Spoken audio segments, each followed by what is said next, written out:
안녕하세요. 기독교 청년들에 의한 기독교 청년들을 위한 기상청 65화 미곰의 신앙 이야기 미신론을 시작합니다.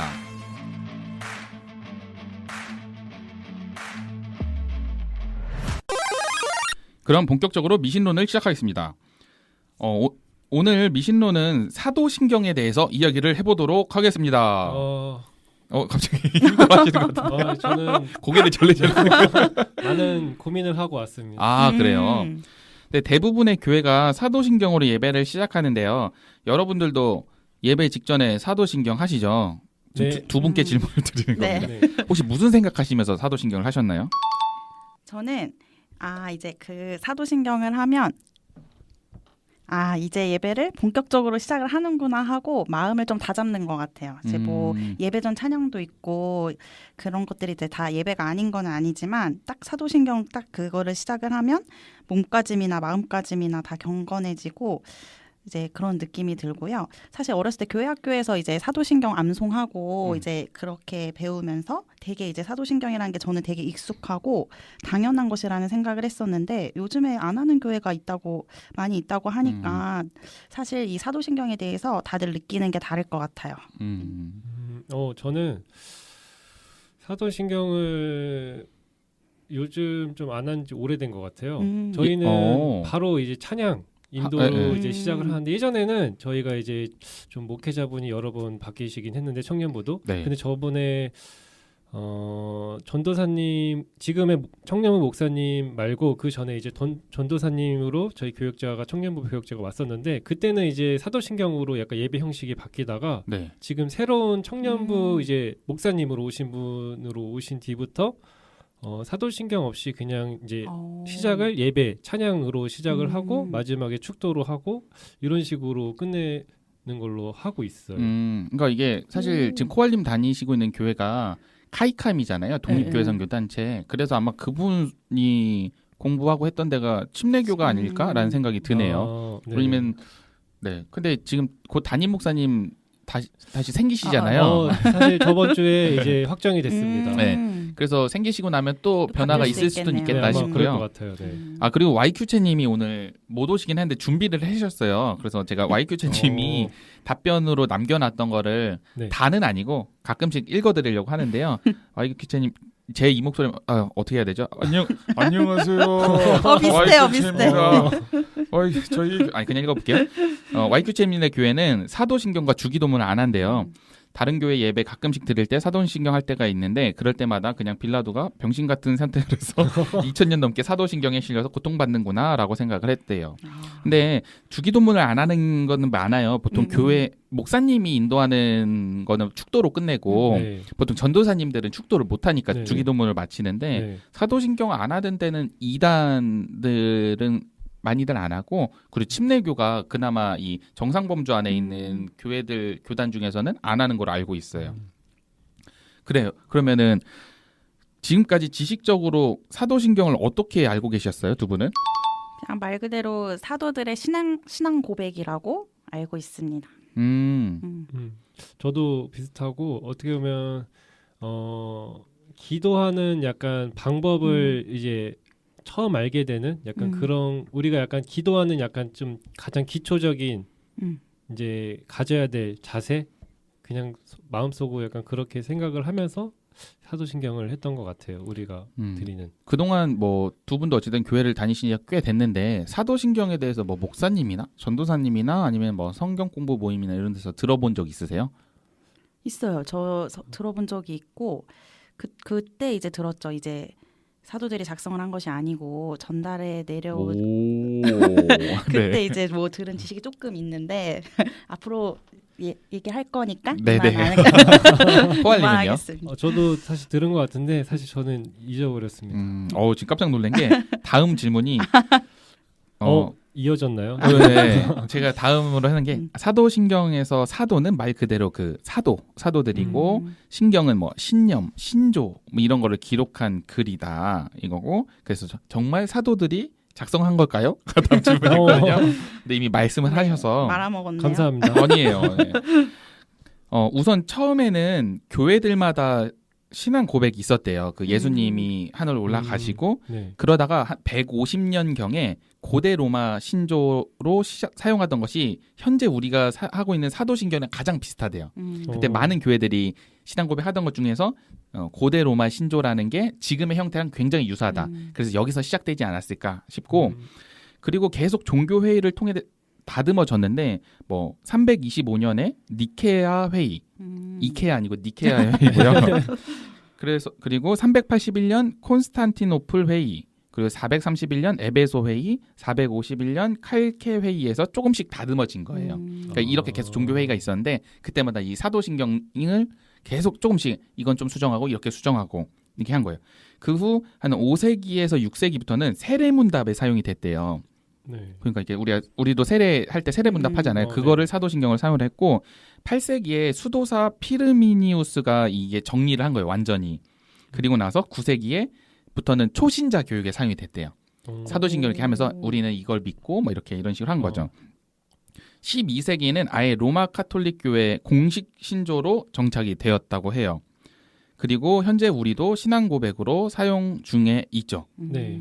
그래서 좀 극단적인 개신교 쪽에서는 로마 카톨릭의 산물이라고 생각하고 거부하기도 한데요. 근데 그렇게 쉽게 거부할 수 있는 내용은 아니라고 생각이 들어요. 어쨌든 우리의 먼 신앙 선배들이 그것들을 모였던 그런 정신 같은 거니까. 그럼 이제 본격적으로 사도신경에 대해서 이야기를 해볼 건데요. 두 분은 사도신경은 어떤 내용을 담고 있는지 알고 계신가요? 모르겠습니다. 죄송해요. 저 이거 사실 사도신경에 대해서 생각을 많이 해봤는데 네. 어렵더라고요. 그렇죠. 네, 어려우니까 막 머릿속에 사실 평소에도 진짜 깊게 생각을 안 해본 것도 있지만 갑자기 이거를 이렇게 생각을 해보려니까 머릿속에서 들어오지가 않았어요. 저의 이 머리로는. 아니 그리고 지금 들으신 분들이 아니 코알님 왜 이렇게 준비 안 했어라고 생각할 수 있겠지만 저희가 이번에 3회분 방송을 준비하는 거였고 그래서 저희가 코알님한테 갑자기 뭐 책도 읽으라고 하고 영상도 보라고 해서 볼 게 많았어요. 부담스러웠을 거예요. 네, 그래서 좀 더 아무래도 또 미신론 같은 경우는 제가 설명해드린 부분이 많으니까 그런 거라고 생각을 하고 혹시 악플 달려고 하신 분 계시면 손가락 내려두시고 괜찮습니다. 열심히 욕 먹으면서 성장할게요. 그럼 수박님은요? 저는 이제 예전에 그 사도신경에 대해서 그 리더 훈련 같은 데서 좀 들었던 내용이 LTC. 네, LTC를 들으면서 들었던 게 그 사도신경 안에는 성부, 성자, 성령에 대한 이야기가 모두 들어가져 있고 그 세 개로 이제 나눌 수 있다고 하더라고요. 그래서 이제 그런 내용을 여기서 좀 얘기를 하고 싶었고 그냥 내용을 좀 이렇게 읽다 보면 그냥 말 그대로 써 있는 그대로 뭐 예수님의 탄생이나 부활, 죄사함, 뭐 교제, 영생 이런 내용을 담고 있는 것 같습니다. 저 오늘 접어야 될 것 같아요. 이미 내용을 함축해서 알려주신 건가요? 제가 오늘 수박님께서 굉장히 그 LTC 제가 그때 LTC 받을 때 되게 무시했거든요. 저는 못 받았어요. 아니 그걸 재밌었어요. 하시는 관사님을 제가 별로 안 좋아해가지고. 여기서 말해도 되나요? 제 목사님 하고 계신 분인데 저희 3명만 알고 있는 그분 밑에서 LTC 뭘 배우나 막 이렇게 약간 무시했었는데 알차게 배웠네요. 배운 게 많아요. 네. 그래서 제가 정리를 좀 하겠습니다. 네. 그 신앙 고백은 교회 공동체가 무엇을 믿는지 나타내는 것으로 볼 수 있잖아요. 그 사도신경에는 삼위일체, 성육신, 속죄, 부활 등 우리가 믿어야 하고 믿고 있는 것들이 이 기록이 되어 있는 거예요. 하나씩 보자면 먼저 나는 전능하신 하나님 아버지 천지의 창조를 믿습니다. 이게 성부 하나님에 대한 이야기고 네. 그리고 난 그의 유일하신 아들 우리 주 예수 그리스도를 믿습니다. 이게 성자 예수님 이야기고 그는 성령으로 잉태되어 동정녀 마리아에게 나시고 이건 성육신에 대한 이야기를 하고 있죠. 그리고 본디오 빌라도에게 고난을 받아 십자가에 못 박혀 죽으시고 이건 죄사함에 대해 이야기하고 장사된 지 사흘 만에 죽은 자 가운데서 다시 살아나셨으며 이건 부활. 그리고 하늘에 오르시어 전능하신 하나님 우편에 앉아 계시다가 거기로부터 살아있는 자와 죽은 자를 심판하러 오십니다. 이거는 재림 예수님 얘기하고 나는 성령을 믿으며 이건 성령이고요. 네. 거룩한 공교회와 성도의 교제와 이건 교회. 그리고 죄를 용서받는 것과 몸의 부활과 영생을 믿습니다. 이건 영생. 지금 우리가 신앙 가운데서 배우고 알아야 되는 믿어야 되는 것들이 딱 응축되어 있는 거예요. 그죠? 그동안 우리가 약간 주문 외우듯이 그냥 그죠? 해서 그냥 그렇죠. 했는데 이게 저도 이번에 준비하면서 하나씩 보니까 이런 내용들이 되게 중요한 내용들이 그냥 핵심적으로 담아 있구나. 그렇네요. 그래서 초신자들한테 교육용으로 잘 썼을 것 같아요. 그 아까 얘기했을 때 초신자들한테 한다고 하길래 저는 좀 의문이었거든요. 그러니까 초신자들한테 우리가 믿어야 할 것은 이거고 하면서 조목조목. 그러니까 예를 들어서 뭐 처음에 성부 하나님을 가르칠 때 이 구절을 하고 그다음에 성경 안에 성부 하나님에 대한 걸 알려줄 수도 있고 했을 것 같다라는 생각이 드네요. 그 일단 사도신경에 대한 너무 지루한 이야기만 하면 또 사람들이 좋을 수도 있으니까 제가 좀 재밌는 사실을 두 가지. 저만 재밌을 수도 있겠네요. 두 가지가 있는데 먼저 초대교회 시절에 루피누스라는 사람이 있었어요. 그 사람이 사도신경이 진짜 사도들이 썼다는 걸 증명하려고 했대요. 그러니까 예를 들면 베드로가 말했다.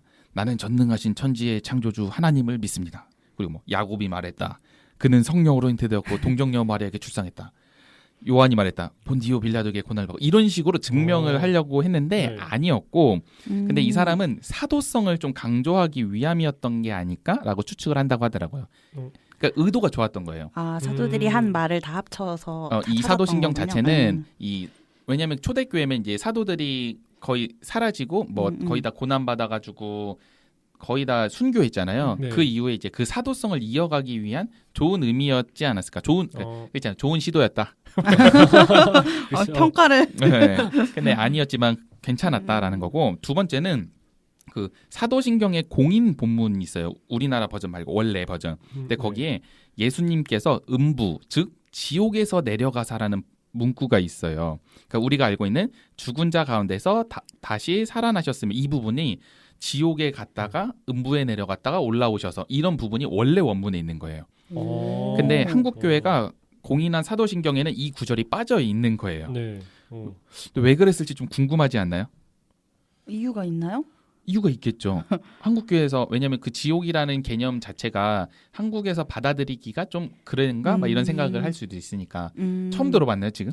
네. 약간 보수적이라서 그런 거 자체도 넣기 싫어하지 않았을까. 지옥이라는 단어 자체도 일단은 안 좋은 의미로 생각을 하고 있고 예수 안 믿으면 지옥 간다 하는데 그렇게 생각할 수 있겠네요. 반감을 살까봐. 저도 그럴 거라고 생각하는데. 몰라요. 그 이유는 안 알아봤어요.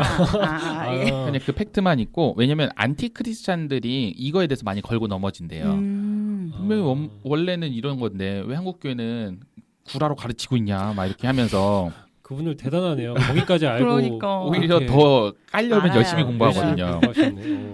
그래서 아무튼 근데 이게 성경에 나온 것도 아니고 그냥 사도들의 그런 신조를 우리가 하는 거니까 좀 편의상 바꾼 것 같긴 한데 저도 궁금하더라고요. 왜 그랬을까? 굳이. 재밌는 얘기는 언제 하나요? 네. 다 했는데 하신 거였어요? 재밌지 않았나요? 웃을게요. 네. 그 초대교회는 예수님을 인정하지 않는 유대교랑 구별이 됐어야 했어요. 그래서 구약시대에 이야기하던 메시아가 예수님인 거를 밝히고자 시작했던 것이 사도신경인데 현재 우리는 사도신경만으로 구별되기 어려운 것 같아요. 그러니까 예를 들면 지난번에 봤던 사일런스에 나온 것보다 더 심했던 게 초대교회 시절이거든요. 그때는 해서 빨리 배교해 너 아니면 저 사람이 죽어 뭐 이런 이야기를 하는 그런 건데 그때는 사자굴에 던져지고 막 처형당하고 이랬으니까 훨씬 더 심했죠. 그래서 우리가 이 시대를 살아가는 우리는 사도신경과 같이 구분됨 또 구분됨을 보여주기 위한 것이 무엇이 있을까요? 구분됨, 구별됨. 저는 이 시대에 이제 다들 느끼시겠지만 이 시대가 너무 빠르게 변하고 죄랑 유혹들도 다양하게 생겨나고 있는데 이제 이 속에서 그리스도인으로서 구별됨을 보이는 방법은 제가 믿는 그 하나님의 관점에서 세상을 볼 수 있어야 한다고 생각을 했습니다. 그래서 내 생각이나 욕심이랑 이런 거를 너무 고집을 하기보다는 어떤 상황에 이제 직면을 했을 때 예수님이라면 어떻게 생각을 하셨을까 하고 한 번 더 생각을 하는 거죠. 그리고 제 생각에서 그치지 않고 실제로 그것을 실천을 했을 때 이제 구별된 사람이 될 수 있다고 생각을 합니다. 그렇게 잘하고 계신가요? 그렇게 말하면 안 되죠. 말하면 안 되고 제가 잘 생각해 보겠습니다.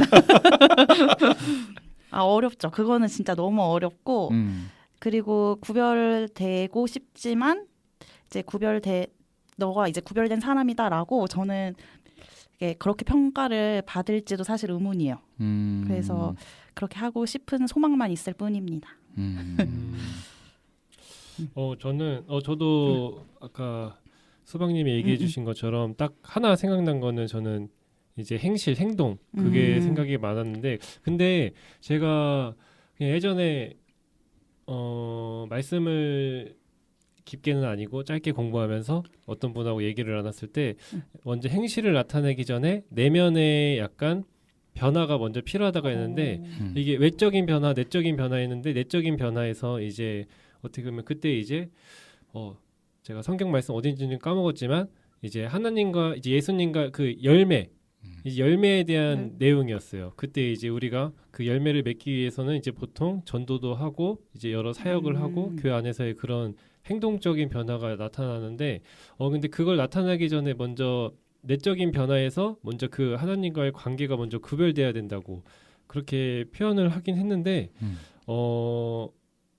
이게 어려운 것 같아요. 아까 지금 제가 설명해 드리기가 외적인 행동을 이렇게 나타내는 거가 어떻게 보면 구별된 삶인데 그 안에서 내적인 변화가 또 일어나야 되는 이거를 정리를 잘 해서 설명드리기가 어렵네요. 제가. 아니요, 그러니까, 뭔지 알 것 같아요. 네, 지금 말씀하신 거를 들었을 때는 갑자기 야고보서가 생각이 났어요. 우리 마틴 루터 종교개혁한 마틴 루터가 야고보서를 지푸라기 서신이다 뭐 이런 이야기를 했어요. 쓸데기 없다 뭐 이런 식으로. 왜냐하면은 그때 마틴 루터가 종교개혁을 할 당시에는 그냥 그때 당시에 종교 지도자들 뭐 이런 사람들이 그냥 행실 그냥 나는 그냥 뭐 예를 들어서 그때는 그냥 기독교라고 할게요. 그 전에 종교개혁 전에 있던 그 신부들이나 뭐 이런 사람들이 그냥 이거 해야 되는 행동들만으로도 나는 이렇게 하고 있으니까 당연히 그리스도인이야 뭐 이런 거로 행동만으로 하고 진짜 내면으로는 성경에 대해서 제대로 모르고 뭐 안에서는 좀 달랐던 거죠. 그런 것 때문에 뭐 면죄부 사건도 나타난 거고. 그렇기 때문에 야고보서 같은 경우에는 행함에 대한 이야기를 많이 하는데 근데 행함이냐 믿음이냐 이런 거에 대해서 일단 우리는 그때 당시 믿음이 너무 중요했던 거예요. 그래서 야고보서에 대해서 믿음에 대해서 강조를 했기 때문에 야고보서를 그렇게 얘기를 했지만 사실상 그렇다고 우리가 행함을 놓칠 수는 없거든요. 행함은 믿음 이후에 나오는 부산물 같은 존재라고 생각해요. 진짜 이 사람이 믿고 정말 하나님에 대해서 하나님을 통해서 변화가 됐더라면 당연히 행함으로 나온 변화가 있는 게 저는 부산물이고 근데 여기 포커스를 너무 행함으로만 하면 결국 이 사람이 믿음보다는 행함에 초점을 맞추고 그렇기 때문에 더 어려움이 있으니 주위에서 믿음을 더 다져야 된다라는 말씀이 아니신가요? 정리가 너무 잘 되셔서 감사드리네요. 여기 그 아는 사람이 아니에요. 아니에요. 네. 그 YQ채님께서는 안녕하세요. 안녕하세요. YQ채님은 그 같은 상황에 있어서 일반적인 선택과 다른 선택을 하는 게 구별할 수 있는 수단이 될 수 있을 것 같다라고 했고요. 예를 들면 뭐 차별금지법에 찬성을 한다든지 이거는 YQ채님의 개인적인 의견입니다. 약자나 소수자들에게 귀를 기울이고 그들과 연대한다든지 세상 상식과 반대로 나에게 손해가 되더라도 약자가 소수자인 이웃들에게 이득이 된다면 충분히 감수한다든지 그런 선택들이 해당되는 것 같습니다. 근데 저도 사실 차별금지법이라는 게 너무 정치적인 이 프레임이나 여러 가지가 씌여 있긴 하지만 저도 일단 근본적으로는 차별을 금지해야 된다라고 생각을 하고 약자나 소수자들에 대한 우리가 마음을 가져야 되는 게 그리스도인의 전 기본적인 소양이라고 생각을 해요. 근데 어느 순간부터 이게 뭐 차별금지법 하면 그냥 무조건 뭐 동성애 합법화 뭐 법이다 뭐 이렇게 프레임이 씌워져 버리니까 차별을 금지해야 된다는 포커스보다는 그냥 아예 그냥 이거를 덮으려고 하는 것 같아요. 그리고 워낙 정치적으로 많이 엮여 있기도 하고 차별금지법이 그래서 좀 안타까운 부분이 있는 것 같아요. 미곰님은 사도신경과 같은 이 구별됨을 보여주기 위한 것으로 어떤 것을 생각을 하셨을까요? 갑자기 지금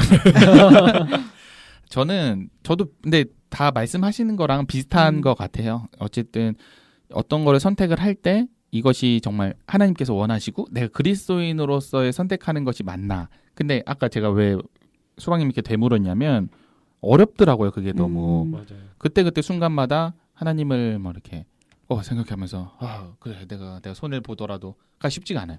손해를 보더라도가 생각보다 쉽지 않고 약간 그리고 최근에 또 느꼈지만 이게 감정적으로 지금이야 스튜디오 상황이고 준비된 상황이니까 차분하게 얘기를 하는데 이 감정적으로 요동칠 때가 간혹 있잖아요. 어떤 상황이 있을 때 예를 들어서 뭐 수박님도 직장에서 밑에 사람이 막 하면 화 막 내고 그러시잖아요. 이게 화까지.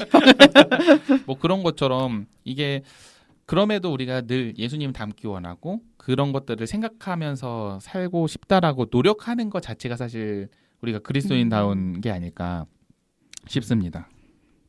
네. 원문으로 사도신경을 보면 크레도라고 시작을 한대요. 크레도는 나는 믿습니다.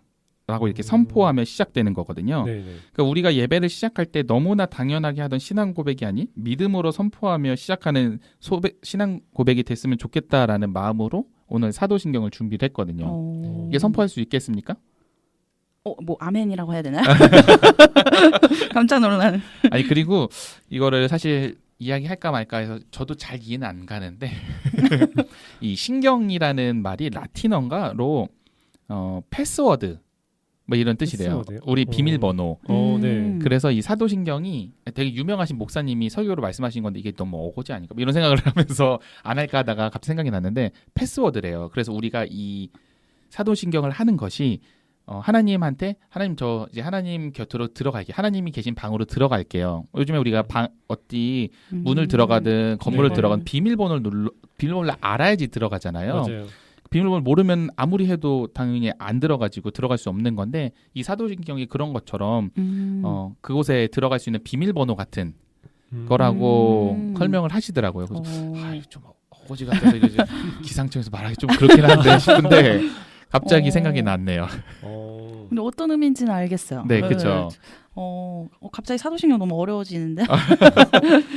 그러니까 이게 알고 하면은 점점 알면 알수록 어려워지는 게 신앙생활인 것 같아요. 맞아요. 그리고 이게 사회적인 문화랑도 같이 엮여 있다라고 저는 생각을 하는 게 예를 들면 지금의 뭐 요즘 MZ세대 막 이런 얘기를 하는데 예전에 우리 부모님 세대에서 부모님들이 우리들 교육을 시키는 거에 굉장히 열의를 많이 가졌어요.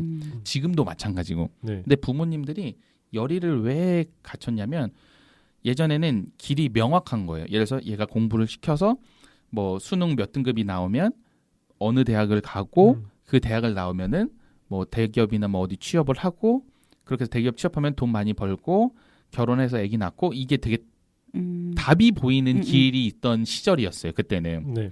그러니까 저 고등학교 때만 해도 막 그런 싸이월드 짤이 있었어요. 막 1, 2, 3등급은 치킨을 시키고 4, 5, 6등급은 치킨을 튀기고 7, 8, 9등급은 치킨을 배달한다. 뭐 이런 저 배달 안 하고 있습니다. 지금. 7, 8, 9 중에 하나였는데. 네, 저 7, 8, 9. 네, 저도 같은 사람이었어요. 그러니까 그런 것처럼 그때는 뭔가 정해져 있기 때문에 그 자식들을 가르치고 학교에서도 그러니까 애들을 때려서라도 공부만 해서 점수만 올리면 되는 거고 그런 시대였기 때문에 신앙적으로도 그냥 이렇게 믿고 그대로 가면 되고 하면서 답이 정해져 있던 신앙생활이었어요. 그래서 어떻게 보면은 부모님 세대는 좀 더 심플했죠. 그냥 교회에서 헌신하고 뭐 부흥회하면 막 하고 헌금 내고 그러다가 뭐 엄마랑 아빠랑 맨날 싸움 나고 저녁 안 차리고 그런 게 있었는데 지금 시대는 좀 다른 것 같아요. 지금은 답이 없는 시대. 거라고 생각을 해요. 답이 너무 많은 시대. 네. 그러니까 답이 없죠. 그러므로 정답이 예를 들어서 저 봐봐요. 말이 7, 8등급 거의 9등급이었거든요. 굳이 얘기 안 했는데. 근데 근데 물론 치킨 배달하는 사람을 요즘에 배달 업종이 워낙 많이 떴으니까. 그렇죠. 네, 그때는 뭐 한 곳에 소속돼서 배달만 했었으니까 아마 좀 약간 안 좋게 본 게 있었지만 지금은 배달 업종도 엄청 돈 많이 벌고 하지만 전 지금 그래도 얼마나 고생했겠습니까? 제 9등급이었는데 고등학교 때 교사가 되기까지 피땀 눈물을 흘리며 아무튼 그런 식으로 답이 없고 예를 들어서 얘가 지금은 뭐 내신 등급이 5등급이지만 갑자기 유튜버 해가지고 막 갑자기 막 돈 많이 벌고 물론 돈 많이 버는 게 중요한 건 아니지만 어떤 것들 선한 영향력을 뭐 1등급이든 9등급이든 펼칠 수 있는 세상이 됐고 그리고 아무리 공부를 잘하고 해도 못 살 수 있는 시대가 됐고 내가 어떻게 하냐에 따라 다르니까. 근데 우리 신앙도 비슷해져 가는 것 같아요. 그전에는 그냥 하나님 믿고 이렇게 하면 돼. 근데 우리가 그걸 이제 못 받아들이는 거예요. 왜? 막 궁금한 것도 생기고 진짜 그래요? 진짜 기도하면은 나 시험 합격할 수 있어요? 떨어졌어. 그러면 네가 기도가 부족해서 그래. 기도 더 해라. 뭐 이렇게 한다고 요즘에 통하는 세대가 아니잖아요. 맞아요. 합리적으로 찾아가고 그렇기 때문에 조금 더 우리가 이 사도신경이 그동안은 이런 게 그냥 우리들의 고백이라고 했지만 그런 게 또 나한테 나에 대한 신앙, 나만의 그런 신앙 고백은 무엇이 있을까? 그래서 나만의 사도신경은 아니죠. 미곰신경 뭐 이런 거. 이단 같은데요. 그러니까 그걸 다 같이 하는 건 아니지만 나만의 이런 기도문, 나만의 이 고백, 신조 이런 것들이 만들어 놔도 참 좋겠다. 그거 해놓고 붙여놓고 그 집에 붙여놓고 내가 그거를 볼 때마다 그걸 하면서 되뇌이는 거죠. 지금 사도신경이야 그냥 그래. 교회 학교에서 외우라고 하니까 달달달 외워서 그냥 그렇죠. 그대로 자동으로 나오지만 내가 쓴 뭐 신앙 고백은 하면서 또 느껴지는 것들이 있을 거 아니에요. 근데 힘들 것 같아요. 이만큼의 사도신경은 진짜 안에 내용이 다 있지만 뭐 나만의 사도신경, 미곰신경은 그건 아니더라도 내가 지금 신앙생활을 어떻게 해야 되는지 이런 것들에 대한 방향성을 나타나겠죠. 나한테 뭐가 필요한지. 그래서 한번 오늘 집에 들어가서 각자의 신경을... 하나 볼게요. 숙제를 했으면 하는 마음이 듭니다. 오늘 사도신경에 대해서 이야기를 해봤는데요. 두 분 오늘 이야기해보신 소감은 어떠세요? 그 유명한 말 중에 익숙함에 속아 소중함을 잃지 말자 이 얘기 있잖아요. 저한테는 개인적으로 이 시간이 그 말이 생각나는 시간이었었던 것 같아요. 앞에서도 이제 얘기는 했지만 이제 사도신경을 하지 않는 교회들이 많이 생겼지만 저한테는 이 사도신경이 너무 당연하고 익숙했던 것이라서 이제 오히려 이 시간을 준비하면서 그 중요성이랑 소중함이 더 의미 있게 느껴지는 시간이었던 것 같습니다. 저는 일단 가장 먼저 반성을 먼저 하고 갑자기 여러 가지 준비를 하는데 사실 다 열심히 최선을 해야 되지만 하나를 열심히 못 해갖고 근데 얘기를 하면서 느꼈던 거는 사도신경을 할 때 확실히 그 건성이라고 해야 되나? 진짜로 아무 생각 없이 넘어갔던 그 기억이 너무나도 지금 많았던 것 같아요. 지금 현재는 이제 제가 주일에 하진 않지만 그 당시 이제 했었을 때도 그냥 예배 시작 전에 그냥 이제 하는구나 하는 식으로 했는데 약간 이제 아까 마지막에 말씀해 주신 것처럼 그 나만의 또 사도신경도 얘기해 주셨고 이제 그 사도신경이 약간 그 깊이 그거에 대해서 한번 나도 좀 더 자세히 한번 들어봐야겠다. 그 생각이 좀 많이 들었어요 지금.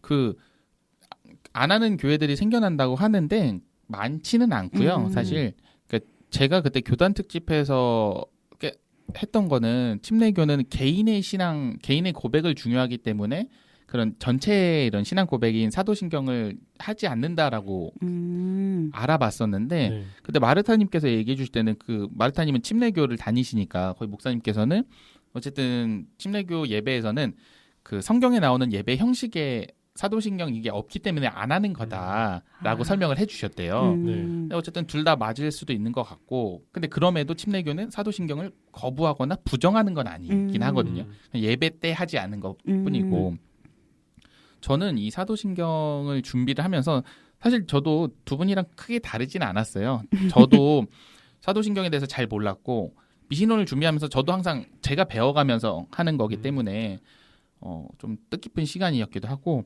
그동안 우리가 교회 신앙생활을 하면서 주기도문에 관해서 좀 이렇게 강조를 하거나 그 주기도문에 대해서는 많이 이야기들을 했었어요. 그래서 저 옛날에 우리 같이 다니던 청년부에서 보면은 그 대표 기도를 갑자기 주기도문을 막 하는 사람이 있었어요. 기억나시나요?